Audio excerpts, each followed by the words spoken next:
औरंगजेब के समय मुर्शिदाबाद बसाने के लिए नवाब राशिद खान ने पठानों को अफगानिस्तान से बुला यहाँ बसाया था। उनमें एक अफगानी था ऐन खां। ऐन खां ने यहीं पठानों में शादी की।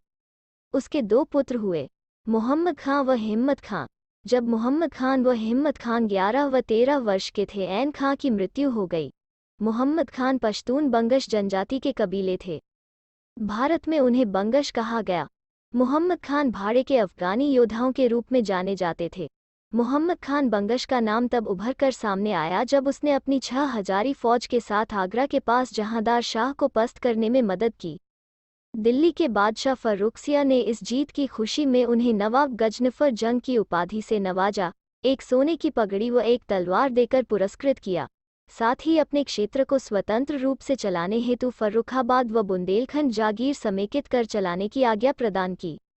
नवाब मोहम्मद खान बंगश ने अपने नाम पर मोहम्मदाबाद की स्थापना की, लेकिन उसके दुश्मनों ने दिल्ली दरबार के कान भरने शुरू कर दिए। उन्हें दिल्ली बुलाया गया। सम्राट फर्रुखसिया से बात करते हुआ कि शहर का नाम फर्रुखाबाद रखा जाएगा। अतः 26 दिस सन 1713 को शहर फर्रुखाबाद की अधिकृत स्थापना हुई। नवाब गजनफर जंग मोहम्मद बंगश खान उत्तर प्रदेश में फर्रुखाबाद के पहले नवाब बने। बाद में वो मुगल सेना में 52 हजारी सरदार बने। उन्होंने मुगल साम्राज्य के मालवा और इलाहाबाद प्रांतों के राज्यपाल के रूप में कार्य किया।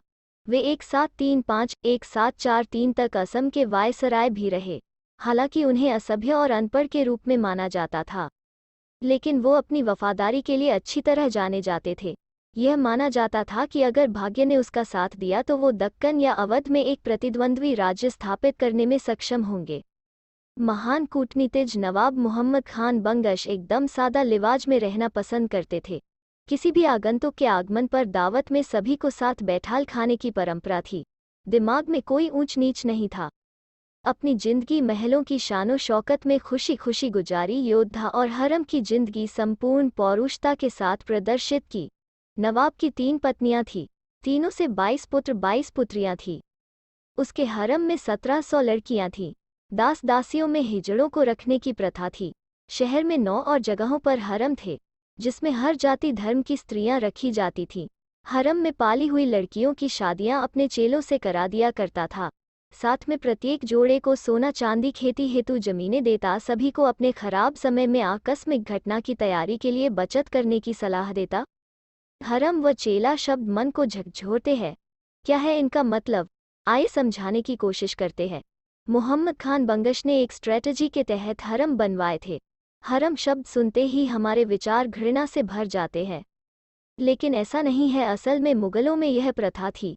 मुगलों की पत्नियों, पारिवारिक स्त्रियों, लड़कियों व दासियों के सुरक्षित पर्दे में रहने का वह स्थान जहां गैर मर्द के आने की बंदिश होती है, हरम कहा गया।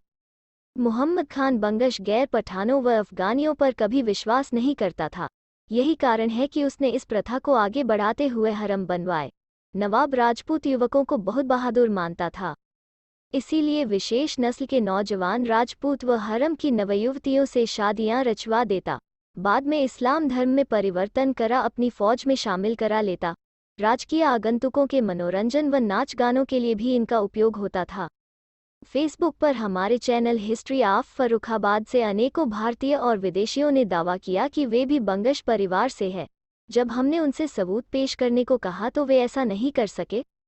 नवाब मोहम्मद खान बंगश के समधी परिवारियों में से एक पाकिस्तानी नवाब इरफानुल्लाह राजा साहब व भारत में नवाबों की मौजूदा पीढ़ी में लोगों से बात करने पर इस कथन की पुष्टि हुई कि नवाबों की नाजायज पुत्र व पुत्रियां होती थीं। यह जानने के लिए कि हमने इस पर अध्ययन किया, परिणाम सामने आया कि गैर बंगश अफगानी नवाब मोहम्मद खान बंगश से दुश्मनी रखते थे। इसलिए उसने अपनी खुद की बहादुर सेना का गठन करने हेतु हरम निर्माण कराया था। नवाब राजपूतों की बहादुरी का कायल था। बहादुर राजपूतों व हरम की लड़कियों की शादी करा देता। उनके बच्चों की परवरिश कर धर्म परिवर्तन करा। जो बहादुर व निडर होते उन्हें अपनी सेना में शामिल कर ट्रेनिंग शुरू करा देता। जो मेहनत के साथ खेती बाड़ी कर सकते उन्हें खेती योग्य जमीन प्रदान कर अपने स्वतंत्र राज्य के अर्थशास्त्र को मजबूत बनाने की कोशिश करता। इन्हीं में से कुछ को उसने अपने अति विश्वसनीय होने का दर्जा दिया, जिन्हें चेला कहा गया। बाद में राज्य चलाने हेतु विभिन्न जगहों पर इन्हीं चेलों की नियुक्तियां की जाती थी। अपने अगले अंक में हम इन्हीं चेलों से कहानी आगे बढ़ाएंगे।